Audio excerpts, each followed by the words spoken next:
매주 화요일에 만나는 코너입니다. 정욱식의 진짜 평화. 지난 27일 송영무 국방장관이 국방개혁 2.0의 기본 방향을 설명했습니다. 송 장관은 선진 민주국군의 건설을 통해 문민통제 확립과 3군 균형 발전을 추진할 것이라고 선언했는데요. 이번 개혁을 통해 군이 민주시민의 존중을 받으며 전투 임무에만 전념토록 하겠다는 의지를 담은 개혁안이었습니다. 이와 관련해서 오늘 정욱식 대표와 자세한 이야기 나눠보도록 하겠습니다. 예, 정 대표님 안녕하세요. 네, 안녕하세요. 예, 제가 지금 송영무 장관이 발표한 국방개혁 2.0 말씀을 드렸는데 먼저 네. 국방개혁 2.0 어떤 내용이고 어떤 방향인지 소개부터 해주시죠. 예, 일단 크게 한 3가지 정도 내용이 눈에 띄는 것 같습니다. 먼저 지금 현재 장군 수가 436명에 달하지 않습니까? 예. 이전부터 너무 장군 수가 많지 않냐 이런 비판들이 많이 있었는데요.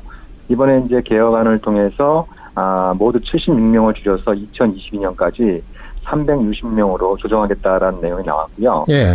그리고 이제 상비 병력도 현재 61만 8천 명에 달하는데요. 육군을 중심으로 해서 한 11만 8천 명을 감축해서 2022년까지 50만 명 정도로 감축하겠다라는 내용이 포함되어 있습니다. 예. 하지만 이제 논란이 좀 되었던 삼축 체계, 그러니까 킬체인과 한국형 미사일 방어 체제 그리고 대량 응집 보복 전략을 구축한다고 한 삼축 계획은 일단 좀 정상적으로 계획대로 추진하겠다라는 입장을 밝혔고요. 계획대로 추진하는 거로 다 돼 있나요? 예. 일단 국방부의 논리는 북한의 위협이 구체적으로 감소한 것이 없고 예. 또 비핵화 여부도 앞으로 두고 봐야 되기 때문에 삼축 계획은 일단 계획대로 추진을 하되 예. 비핵화에 진전이 있으면 그때 가서 좀 조정을 하겠다라고 하는 그런 입장을 좀 밝히고 있고요. 예. 그리고 또 가장 또 주목해야 될 중에 하나는 내년도 국방 예산안으로 약 50조 원에 달하는 국방 예산안을 제안을 하면서 앞으로 5년에 걸쳐서 모두 270조 원이 넘는 좀 국방 예산안을 책정했다라고 하는 것도 눈에 띄는 것 같습니다. 예. 전체적으로 이번에 발표된 개혁안 뜯어보았을 때 핵심적인 항목들은 어떤 거로 짚을 수가 있을까요? 예, 방금 전에 말씀드렸던 그런 부분들이 있고, 예. 그리고 이제 오래전부터 이제 국방 개혁의 요체가 돼야 될 것 중에 하나가 육방부라는 말이 나올 정도로 한국 군대가 지나치게 육군 위주로 편중되어 있지 않습니까? 예. 그래서 이번에 이제 육해공군 이제 균형 발전을 도모한다는 부분하고요. 예. 그리고 이제 문재인 대통령이 임기 내 전시작전권 환수를 추진하겠다는 입장을 여러 차례 밝혔었는데요. 그걸 뒷받침하기 위해서 군 구조를 좀 개편을 하고, 그리고 이제 한국의 합참의장이 한미연합사의 사령관을 겸직하는 이런 방안들도 좀 포함된 게 눈에 띕니다. 예. 그런데 이렇게 정부에선 국방개혁 2.0 얘기하고 그러는데, 그런데 여전히 기무사의 정치 개입 논란, 이거 계속되고 있고, 그런데 이래가지고 이거 국방개혁 2.0 제대로 되겠습니까? 그러니까 개혁안에 대해서 이제 여러 가지 평가들이 나오는데요. 일단 정부에서는 최근에 이제 기무사 문건 논란도 있었기 때문에 군의 엄정한 정치적인 중립, 또 이제 민간인 사찰 금지, 그리고 특권 의식을 내려놓는 이런 조치들 집중적으로 개혁하겠다라는 입장을 밝히고 있는데요. 예. 아무튼 이런 입장은 과거에도 여러 차례 나온 바가 있는데 이런 어떤 국방 개혁이 정권 차원에서 얼마만큼 뒷받침되느냐, 또 국민 여론이 이거에 대해서 얼마만큼 지지를 해주느냐 이런 부분들이 좀 관건이 될 것 같습니다. 예. 이를테면 기무사 개혁 문제 이런 거는 국방개혁 2.0에서 다루는 문제는 좀 아닌 건가요? 당초 계획에서는 이제 국방부 개혁위원회가 이쪽을 해서 내부적으로 좀 이제 민간인 전문가들이 참여하면서 검토에 들어갔었는데요. 예. 기무사 개혁이 핵심적인 내용이었다기보다는 그 문건이 이제 곧 보도가 되고 국민들의 공분을 하면서 기무사 개혁 여부가 어떤 국방개혁 2.0의 성패를 좌우하는 그런 문제로 좀 부각이 되고 있는데요. 예. 기무사 개혁은 이제 당연히 폐지를 포함한 근본적인 개혁은 당연히 필요할 텐데, 이번에 이제 이런 논란을 좀 거치면서 군이 지금 오랫동안, 군 수뇌부가 오랫동안 좀 여겨왔던 부분은 어떤 민주 시민으로서의 정체성을 갖기보다는 예.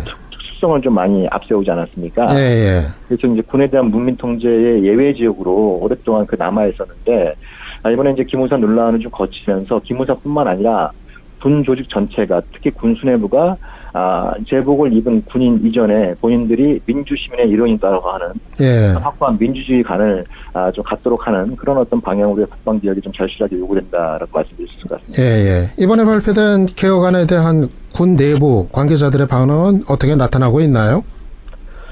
글쎄요, 뭐 제가 개인적으로 좀 접촉해 본 분들은 뭐 당연히 이제 시대 상황에 맞게 개혁이 필요하다라는 대의에는 좀 동의를 하면서도요. 이제 아무래도 좀 육군을 중심으로 한 사람들은 아무래도 이제 좀 장군 수가 좀 줄어들고 뭐 장군 수가 줄어들면은 뭐 이번에는 구체적으로 담겨 있지 않습니다만 영관급 그 장교들도 많이 줄여야 되는 상황이지 않습니까? 그러니까 가령 지금 대령 숫자만 해도 3,000명이 넘는다 그러거든요. 그러니까 이제 그런 숫자들도 좀 줄여야 되는데 아무래도 그러니까 이제 좀 그 젊은 장교들 중심으로 해서 좀 뭐 마음의 동요현상이 일어나고 있는 것 같은데요. 뭐 이런 부분들 관련해서 정부가 마땅히 이제 장군수를 줄여 나가고 또 이제 더 나아가서 전체적인 그 장교수를 줄여 나가면서 이분들이 어떤 좀 이렇게 제대로 취업 대책 이런 부분들도 좀 보완을 함으로써 좀 자연스럽고 좀 부드러운 이 어떤 군수 내부의 감축 계획도 필요한 것 같습니다. 제가 엊그제 한 보수 종편에 출연을 하러 갔더니 거기서는 패널들이 이 별들 줄어들고 장병 줄어들고 이런 거에 대해서 상당히 또 우려를 표하더라고요. 글쎄요. 그러니까 지금 뭐 한국군의 장군수는 그 병력 대비로는 뭐 압도적으로 세계 최고 수준이고요. 그렇죠. 상당수는 이제 비전투 업무에 종사하는 장군들도 많이 있고 뭐 연방급 장교들도 마찬가지 상황이고요. 그리고 그 내용을 좀 유심히 보면은요. 지금까지는 이제 그 현역 군인이 담당해왔던 일을 민간인이나 공무원들로 대체하는 그런 내용들이 좀 많이 들어가 있습니다. 그러니까 이제 전체적으로 보면 그 전투 병력은 지금과 비교할 때 그렇게 크게 줄어드는 것이 아니고요. 지금까지 이제 비전투 업무를 담당했던 그 군인들을 민간인이나 비군인 공무원으로 대체하는 계획들이 포함되어 있기 때문에 그건 좀 그런 우려는 좀 지나친 감이 있고 다른 한편 볼 때는 이게 정말 그 순수한 의미의 이제 군구조 군 병력의 감축이 맞느냐, 이거 민간으로 대체하는 것이 개혁의 취지에 맞느냐, 이런 또 이제 좀 반론도 가능할 것 같습니다. 내년도 국방 예산안에 대해서도 좀 살펴보죠. 이번에 개혁 2.0이 개혁안과 함께 발표가 됐는데 아까 50조 원이라고 그러셨나요? 정확히는 뭐 이제 49조 7천억 원 정도에 달하는 예산안을 국방부가 좀 이제 정부에 제안을 한 상황인데요. 이에 덧붙여서 지금 앞으로 5년 동안 그 270조 7천억 원. 그러니까 연간 연평균으로 하면 54조 원이 넘는 거죠. 너무 지나친 게 아니냐 이런 느낌을 줄 수가 없는데요. 이게 많이 늘어난 건가요, 지금? 이렇게 되면 연평균 한 8% 안팎으로 늘어나게 되는데요. 그렇게 되면 이제 2023년에 한국의 국방비는 60조 원을 훌쩍 넘어서게 됩니다. 그러네요. 아마도 그렇게 되면 이제 일본의 그 국방비도 추월을 하게 되는 이런 어떤 상황이 연출될 텐데요. 이제 여기서 이제 제기되는 문제가 몇 가지가 있을 것 같습니다. 그러니까 그 판문점 선언에 보면은 남북한이 이제 군사적 신뢰 구축과 단계적 군축을 실현하기로 이렇게 되어 있지 않습니까? 근데 이번에 이제 국방개혁안은 그 뭐 일부 병력 감축이 있습니다만 전반적인 내용은 대규모의 전력 증강을 꾀하고 있는 내용이 있어서 이게 판문점 선언에 이게 제대로 부합하는 것이냐. 그러니까 특히 이제 북한이 우리가 원하는 것처럼 비핵화 조치를 취할 경우에 그 북한과 한미 동맹 사이에 이제 군사력 격차가 더 벌어질 수 있을 텐데요. 그런 우려를 북한 지도부가 갖게 되면 또 비핵화에 주저하게 되는 요인으로 작용할 수 있지 않겠습니까? 그래서 지금 그 대규모의 전력 증강을 바탕으로 국방 이 개혁안이 판문점 선언에 부합하는 것이냐라고 하는 또 근본적인 문제제기가 가능할 것 같고요. 그리고 지금 많은 국민들이 그 경제적으로 굉장히 어려움에 처해 있는 상황이지 않습니까? 그렇죠. 그런데 뭐 이런 부분을 관련해서 경제 전문가들은 좀 과감한 복지 정책, 또 재정 정책을 주문을 하고 있는데 나라 돈에 한정이 있으니까 당장 그렇게 하기는 어렵다라는 반론도 있지 않습니까? 근데 과연 나라 돈이 부족한 것인지, 그 나라 돈의 상당한 부분을 지금 국방부로 소모하고 있는 것은 아닌지, 뭐 문재인 정부 스스로 이제 그 포괄 안보, 포괄 국방을 제시를 했는데 좀 과도한 국방비 증액을 좀 조정을 하면서 그 거기서 만들어지는 이제 평화 배당금을 국민들의 어떤 복지나 또 민생이나 또 여러 가지 미세먼지 어떤 환경 대책이나 이런 데로 좀 이렇게 사용할 수 있는 그런 부분들 좀 공론화가 되었어야 하지 않을까 하는 좀 이렇게 강한 좀 아쉬움이 듭니다. 예, 아니 저도 그런 생각이 들더라고요. 국방 개혁하려면은 국방 예산 이렇게 많이 올라가는 게 뭐 불가피한 건가 하는 그런 질문. 그리고 뭔가 지금 이 한반도의 그 분위기 흐름하고 이게 좀 안 맞는 거 아닌가. 오히려 평화 얘기 나오고 그러면은 국방 예산이 좀 줄어드는 게 상식 아닌가 싶은데 말씀하신 뭐 이제 그런 바로 이제 뭐 그런 건 것 같습니다. 예. 네네. 그러니까 국방부의 논리는 뭐 북한의 위협을 구체적으로 감수한 게 없다고 얘기를 하고 있습니다만, 예. 그건 너무 지나치게 좀 국방부 중심의 평가가 아닌가 싶습니다. 뭐 예를 들어 최근에 북한이 핵실험장도 폐기하고, 또 이제 ICBM 시험 발사장도 이제 해체하는 이런 수준에 돌입하지 않았습니까? 예. 네, 이런 어떤 부분들은 그 북한이 미국 본토까지 날릴 수 있는 핵미사일 능력을 점차적으로 제거한다는 측면을 갖고 있고. 이것은 이제 한반도 유사시 북한이 미국 본토까지 날릴 수 있는 핵미사일을 갖게 되면 미국의 개입이 좀 어려워지는 것이 아니냐 이런 얘기들이 있지 않았습니까? 예.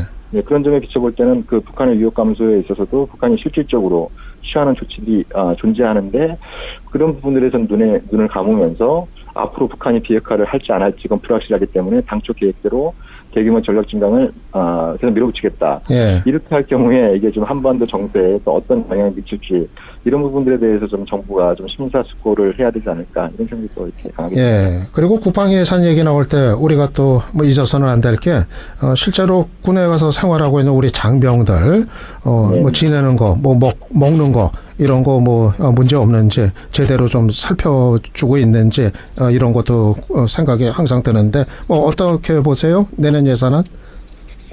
그런 부분과 관련해서 이제 워낙 문재인 대통령이 사병들의 복지 양상에 대해서 대선 후보 때부터 강한 의지를 피력을 해왔고요.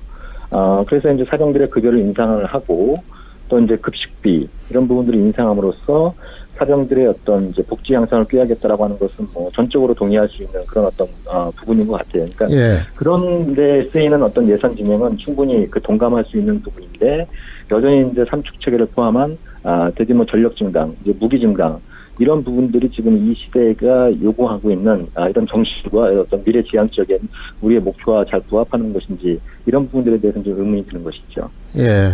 뭐 다른 건 몰라도 일단 뭐 급식비 같은 거 이런 거는 좀 그때 물가 오르는 만큼 또 그 이상 뭐 계속 좀 올려줘야겠다는 이제 생각해 봅니다. 이번에 5.2%인가 아마 뭐 그렇게 이제 인상됐다고 하더라고요.